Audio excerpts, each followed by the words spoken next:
নাম আরোহী, honours first year, Jagannath বিশ্ববিদ্যালয়। বাপের নাম আফজাল আয়দা, আলুবাজার ইংলিশ ছোট দপ্তর। আমি অপোজিশন পার্টি। তুমি কি ভাবছো কিছু না করলে আমি কিছু খবর পাবো না? আমার পোলাপানি দেখছো না? 2 মিনিট। 2 মিনিটে যেহেতু অন্যের বারোটা বের করে ফেলেছেন, তাহলে নিজের বারোটা শেষ করলেই তো পারে।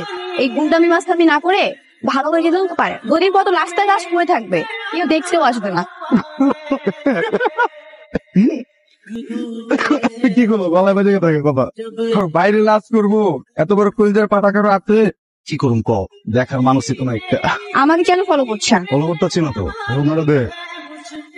ওরাটা আমাকে ফেরত না দিয়ে নিজের কাছে রাখলেই পারবে, কারণ 2 দিন পর তো আবার মাথা ফাটবে, রক্ত বের হবে, তখন রক্ত মুছার কাজে আসবে। রক্ত মুছতে তুলা হইলে হয়, কিন্তু কি করুন কর, ঢাকা মেডিকেলে এত ভিড়, টিটি পাওয়া যায়, মানুষ সুস্থ আছি যে রক্ত মুছতে।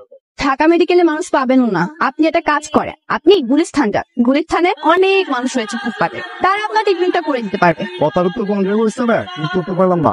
আমরা তো সব জায়গায় নেই, একটা গুন্ডা মাস্তানের রক্ত মুছবো।